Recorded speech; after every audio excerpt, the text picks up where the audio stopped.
Bonjour à tous, donc je vous retrouve pour une vidéo sur les énergies en présence. J'ai un nouveau micro, alors là cette fois-ci j'espère que le son sera bon. Je vais vous parler des énergies en présence, sachant que je ne suis pas une scientifique. Et ceci se présente après avoir été sur 2 crop circles l'année dernière.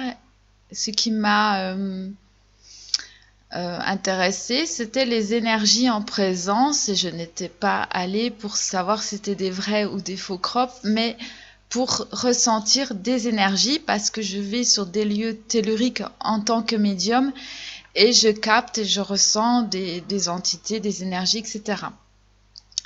Donc, je vais essayer de faire un petit condensé, un petit rappel, un petit résumé des notions de base que j'ai trouvées sur Internet. Et je vous demanderai de m'aider, enfin de contribuer à cette vidéo en mettant des commentaires pour amener aussi différents éclairages, surtout sur le côté scientifique, car je ne suis pas scientifique, mais j'aimerais qu'on résume à peu près où nous en sommes dans nos connaissances actuelles par rapport à toutes ces énergies que l'on peut capter. Alors, je vais parler en premier des énergies normales. Donc, j'ai fait un petit... voilà, j'ai travaillé, parce que je ne vais pas tout inventer non plus. Énergie normale, des énergies naturelles, normales, que l'on trouve dans notre environnement. Et en second, des énergies paranormales. Et après, je vais en parler par rapport au crop circle ou à des lieux telluriques aussi. Donc, les énergies normales. Bon, ce qu'on trouve dans la Wi-Fi, la radio, ce sont des énergies produites par l'humain ou par la nature. Donc, des champs magnétiques. Les appareils qui mesurent, on trouve le teslamètre, un appareil qui peut mesurer un champ magnétique et qui permet d'en vérifier l'orientation, les ondes. Enfin, la sonde, ça commence mal.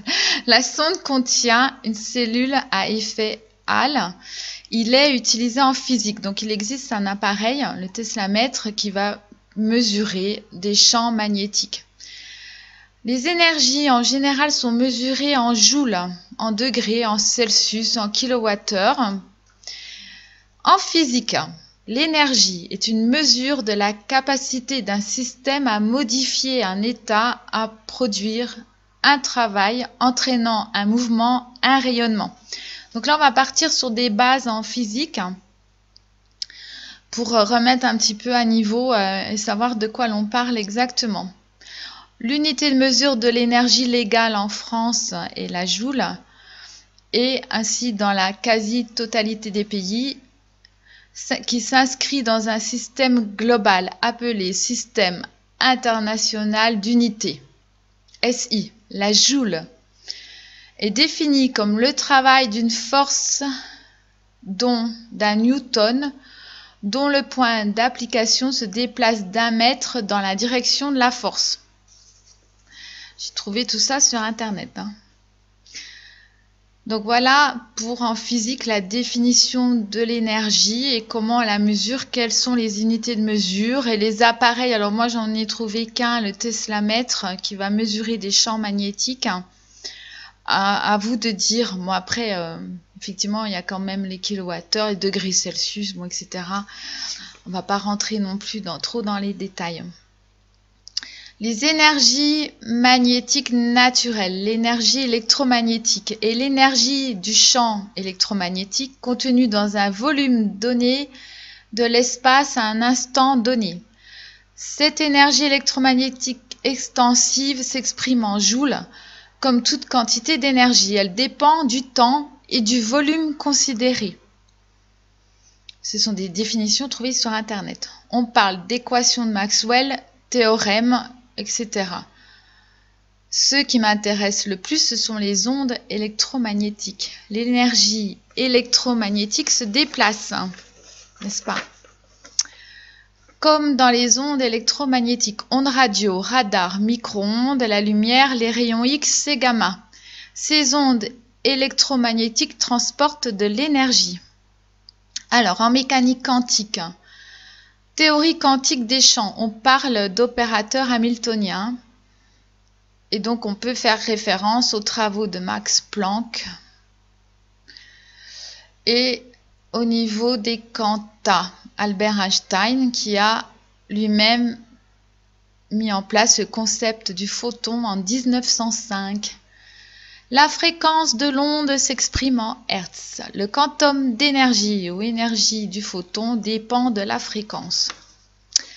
L'utilisation de cette énergie, je dirais normale, humaine, naturelle. Alors, on l'utilise, donc ce sont des longueurs d'onde visibles par l'œil humain. En dessous, il y a les ultraviolets et au-dessus, les infrarouges. On peut récupérer ces rayonnements sur des panneaux photovoltaïques ou par exemple dans des chauffe-eau solaires. L'énergie peut être récupérée par des plantes pour la photosynthèse. Les atomes excités par ionisation des atomes cèdent alors leur énergie récupérée dans une autre forme, électricité, photosynthèse ou aussi en agitant la matière, comme les fours micro-ondes.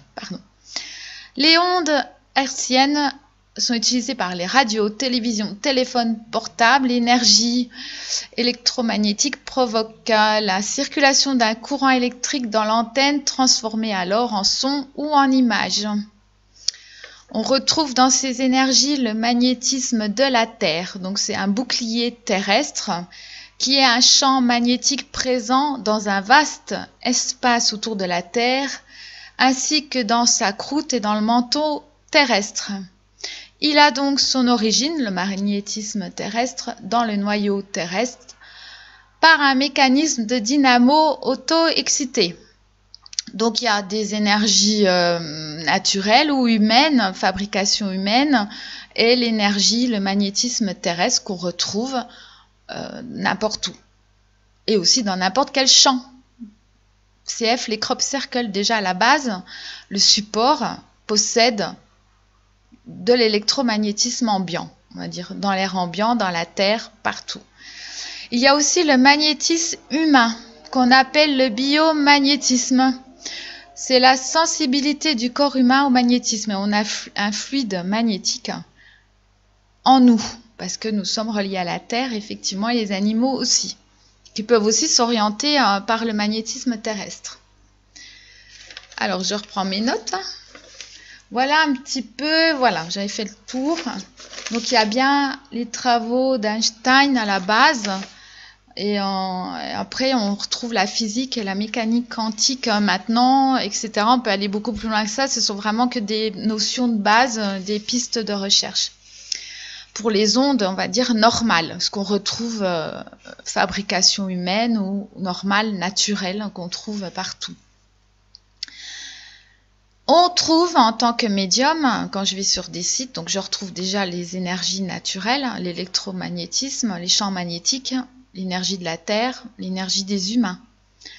Donc j'ajouterai que quand vous allez dans un crop circle, qu'il soit vrai ou faux, c'est pas le problème, parce que moi je suis pas là pour authentifier les crops parce que j'y connais rien.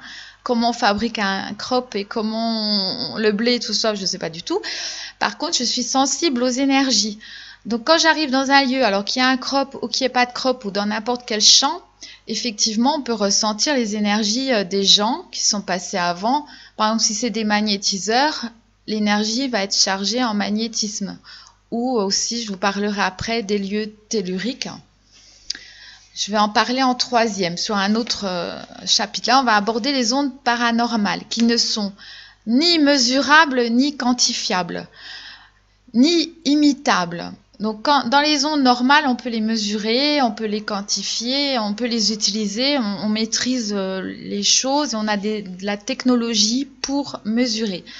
Dans les ondes paranormales, donc qui sont captées par certains médiums, on ne peut pas les mesurer, on n'a pas de technologie qui existe.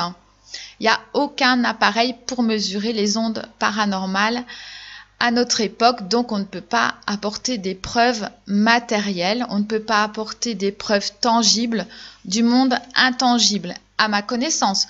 Si vous avez des connaissances, c'est une vidéo en forme de débat, n'hésitez pas à les mettre dans les commentaires. Je suis preneuse, hein.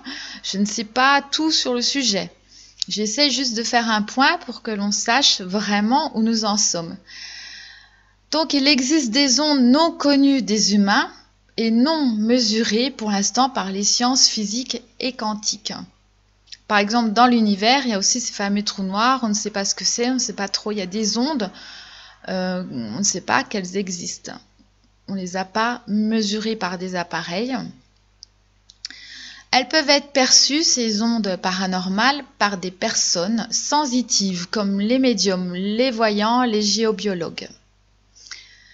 Alors, ces personnes les ressentent par des visions, des sensations physiques comme des picotements, la clairaudience, de la clairvoyance, de la télépathie. Elles reçoivent des ondes, en fait, comme si c'était une antenne radio. En fait, elles reçoivent des ondes qui leur parviennent.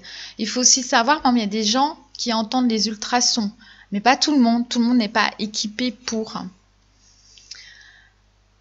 Alors, ce sont des ondes à taille humaine, comme des ondes radio, que je pense qu'ils sont dans d'autres fréquences qui ne sont pas encore découvertes par la physique, tout simplement par les sciences physiques.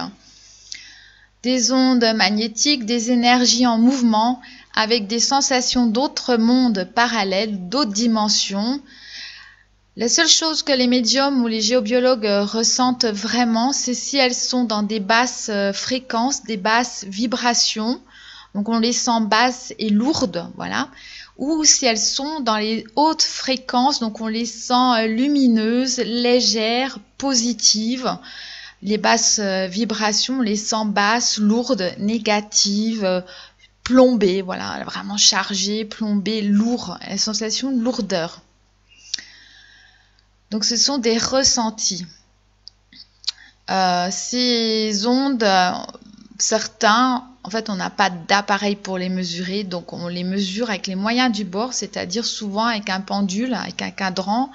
C'est la seule solution qu'on a pour le moment, qui n'est pas évidemment scientifique, hein. Loin de là, puisqu'on est dans le domaine du paranormal, et le pendule fonctionne aussi en paranormal activité, ce que j'appelle. Alors, c'est pas quelque chose de fiable pour moi parce que ça dépend des personnes. Les résultats sont différents suivant les personnes, mais ça peut donner des indications. Moi, par exemple, quand je vais sur un lieu, vraiment en tant que médium, je me base que sur mon ressenti. En général, j'essaie d'y aller seule et vraiment, j'essaie de sentir les énergies, de les capter. C'est des expériences que je fais comme ça. Parfois, je peux m'aider d'un pendule qui va me donner des indications ou d'autres précisions. Mais le pendule a un usage qui prête à polémique, hein, on peut dire aussi. Ça dépend aussi, parce que c'est relié aussi au paranormal. Donc, est-ce que c'est des bons esprits ou des mauvais esprits qui guident votre pendule? On ne sait pas. Bon, après, il y a des gens qui maîtrisent très bien le pendule et qui ont des bons résultats. Mais c'est les moyens du bord en attendant d'avoir vraiment une technologie qui étudie ces ondes paranormales, ces énergies que des gens ressentent, tout comme les animaux aussi sont sensibles au magnétisme, aux ondes électromagnétiques, aux ondes. On peut être très sensible aux ondes. Mais pour l'instant, les sciences on n'a pas la technologie. On attend qu'un ingénieur ou des scientifiques se penchent sur le problème et découvrent qu'il y a une découverte. Ou alors, je ne suis pas au courant. C'est possible parce que bon, je m'intéresse aux sciences, mais je ne suis pas une scientifique, donc je suis vraiment pas au courant de tout. Sur les lieux telluriques, donc c'est plutôt les géobiologues qui s'intéressent à ça, qui captent et qui perçoivent les ondes magnétiques terrestres. Donc, ces ondes électromagnétiques, ces ondes magnétiques terrestres, le magnétisme de la Terre a quand même été mesuré donc par des scientifiques, par des appareils que je disais tout à l'heure. Et on a trouvé donc ces champs magnétiques qui traversent la croûte terrestre. On en a parlé tout à l'heure. On a trouvé surtout des ley lines, donc c'est des lignes qui sont très magnétiques, dont la ley lines Michael et la ley lines Marie, qui sont toutes les deux à Stonehenge, là où il y a des crop circles, et qui passent par le Mont Saint-Michel en France, par Karnak, par les menhirs. et qui vont dans les Vosges et aussi présentes en Alsace, au mont Saint-Odile par exemple. Ça passe dessous le mont Saint-Odile. Donc c'est des endroits déjà qui sont chargés en magnétisme terrestre. Donc les gens qui vont avec des pendules sur des champs où il y a des crop circles ou des menhirs, le magnétisme est beaucoup plus fort, mais ça c'est prouvé scientifiquement par le magnétisme terrestre. Donc pour les crop circles, c'est un peu le problème parce que il faudrait d'abord étudier le support, tout simplement le champ, l'endroit où sont les crop circles, même avant qu'ils apparaissent, puisqu'on sait à peu près où ils vont apparaître, en Angleterre vers Stonehenge par là, et en France il y en a en Alsace. Donc ce qui serait intéressant, c'est déjà de mesurer d'une manière scientifique, pourquoi pas avec un, comment on appelle ça, l'appareil là, je vais vous dire le teslamètre, déjà le support, le champ, avant l'apparition des crop circles, même si on ne sait pas exactement où ils vont apparaître, déjà mesurer pour savoir un petit peu les ondes, qu'est-ce qui se passe déjà dans ce champ, est-ce que le magnétisme terrestre est important ou pas. Puis mesurer quand il y a un crop circle, à l'intérieur du crop, à l'extérieur, plusieurs mesures, mais aussi, comme il y a le magnétisme humain qui intervient, mesurer aussi avant que les gens arrivent dans le crop, après, parce que s'il y a des magnétiseurs qui sont chargés en biomagnétisme, évidemment, ils vont augmenter naturellement par leur seule présence le magnétisme du terrain. Voilà, donc c'est compliqué pour les gens qui vont sur des crop circles avec des pendules mesurer le magnétisme. C'est de la géobiologie, il y a les lignes magnétiques qui sont sous la Terre qui agissent, il y a le magnétisme des personnes qui sont là, il peut y avoir l'électromagnétisme, il y a des poteaux électriques ou tout ça, donc c'est vraiment à prendre en compte tout ça pour faire des mesures. Mais ça, on peut le mesurer scientifiquement, avec un appareil aussi. Et aussi en présence sur ces crops des énergies paranormales que l'on retrouve, mais on retrouve aussi ces énergies paranormales un peu partout, crop ou pas crop, sur des lieux telluriques. On en trouve aussi vers les menhirs. Dans n'importe quel endroit, on peut trouver des énergies paranormales. C'est pas forcément lié au crop circle ou pas. Qu'on croit aux ovnis ou pas, ils peuvent apparaître à n'importe quel endroit, pas forcément sur un crop. Mais n'empêche, dans ces crops, on retrouve quand même des énergies paranormales. Très souvent, les gens ressentent et captent ces énergies beaucoup plus dans ces endroits-là. Sachant que on les a aussi quand il y a des menhirs.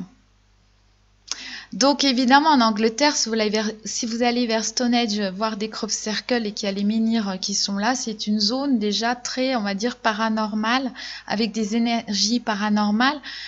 Déjà à la base, si vous voulez, d'autant plus qu'il y a les deux lignes magnétiques, Michael et Marie, qui passent dessous à cet endroit-là, donc c'est très chargé en magnétisme. Donc c'est très chargé en ondes, en magnétisme, en champ magnétique, et avec aussi des ondes paranormales. Donc les crops arrivent là-dedans. Je veux dire, déjà le support est chargé en magnétisme, et les crops, alors vrai ou faux crop, moi personnellement je m'en fiche. Je m'en fiche, je les trouve très beaux, alors qu'ils soient faits par des humains ou pas des humains, moi ça m'intéresse pas. Ce que je recherche, ce sont les énergies. Sachant que, alors, moi, je vais parler de mon expérience personnelle. Qu'est-ce que je peux vous dire? Déjà, en général, je peux aussi vous dire, je vais finir avec le général. Donc déjà, l'étude du support, les énergies paranormales peuvent arriver aussi.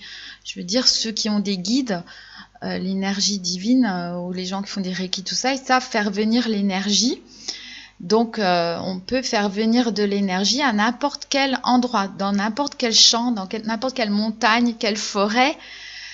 Après, il y a des médiums comme moi ou des magnétiseurs, ils savent purifier un lieu, donc ils peuvent changer les énergies. Ils ont cette faculté de nettoyer les énergies, de les alléger, de les changer. Pour quelqu'un qui maîtrise un peu le sujet, dans n'importe quel lieu, crop ou pas crop, vrai ou faux crop, on peut travailler sur les énergies ambiantes.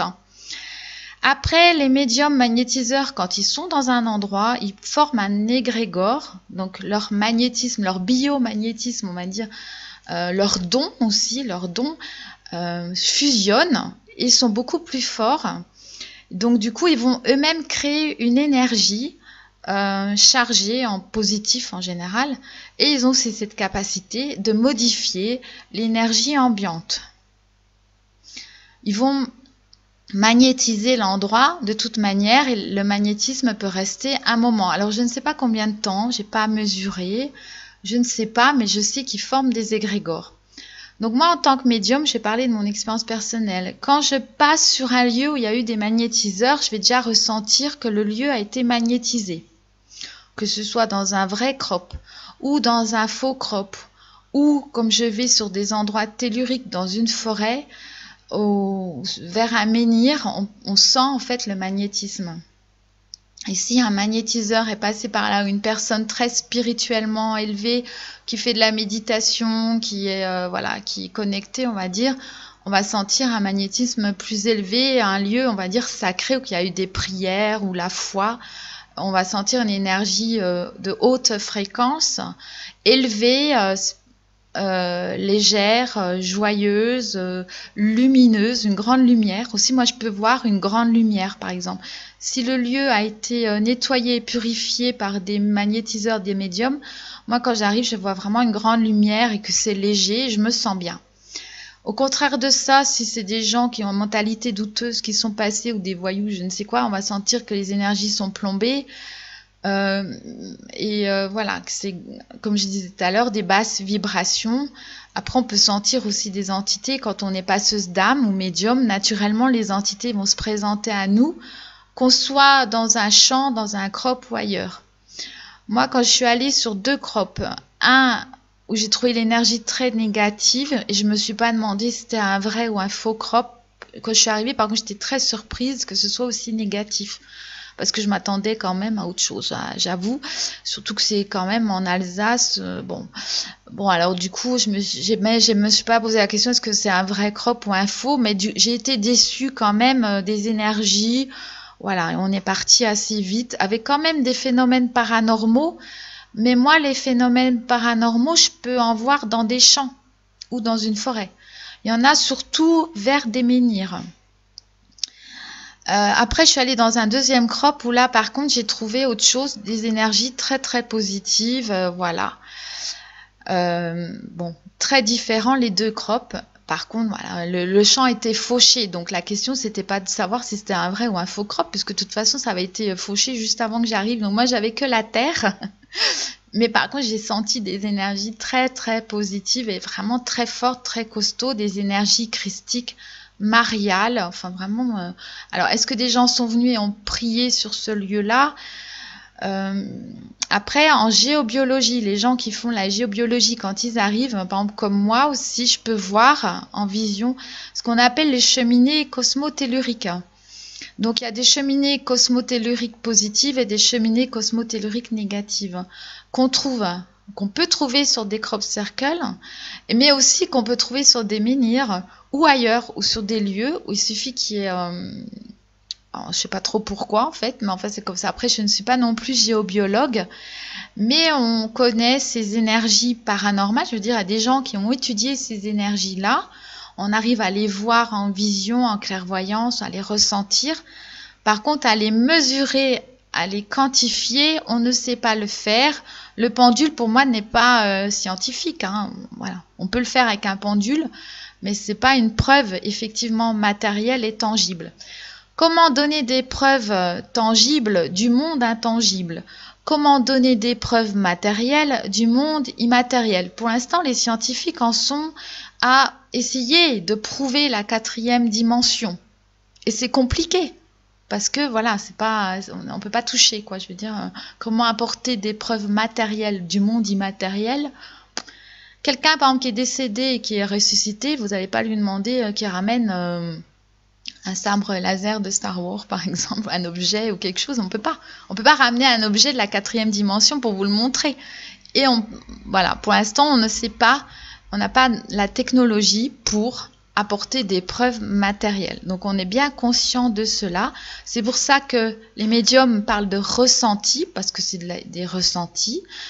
Et voilà, parfois on peut avoir des preuves, on va dire, plus spirituelles, du sens où on va prédire l'avenir ou faire des prophéties ou ce genre de choses, et ça va se passer. Mais bon, donc vrai crop, faux crop. La seule chose que je peux encore dire, c'est que quand il y a des énergies christiques et mariales, ce sont des signatures énergétiques qu'on ne peut pas imiter. Pareil quand même quand il y a des entités très négatives, on ne peut pas imiter ces énergies-là par un humain. Donc ces énergies-là, on les retrouve sur les crop circles et personne. Alors admettons quelqu'un qui va faire un faux crop, il va pas pouvoir charger le faux crop en grosse énergie négative ou en grosse énergie positive. Il va pas pouvoir faire une cheminée cosmotellurique positive en plein milieu avec les énergies christiques et de la Vierge Marie. J'ai quand même des doutes qu'un être humain puisse faire ça. Des médiums, des magnétiseurs peuvent former un égrégore, donc vraiment des énergies très positives, mais il n'y aura pas la signature énergétique de l'énergie christique ou de l'énergie mariale, parce que c'est vraiment très haut en énergie et on ne peut pas le reproduire. Même un groupe de médiums magnétiseurs, ils n'ont pas autant d'énergie que cela. Voilà, qu'est-ce que je pouvais dire d'autre? Je regarde mes petites notes. Alors, qu'est-ce que je voulais dire? Excusez-moi, hein, j'ai pas tout appris par cœur. Bon, j'ai certainement oublié des choses, donc on ne peut pas authentifier. Enfin, moi, je ne vais pas authentifier les vrais ou les faux crops, c'est pas, ça m'intéresse pas. Donc voilà, je vous dis au revoir, à bientôt et prenez surtout soin de vous. N'hésitez pas à liker, partager, vous abonner et j'attends vraiment vos commentaires pour apporter des précisions, des éclairages, vos différents points de vue. Je vous remercie beaucoup et je vous dis à bientôt.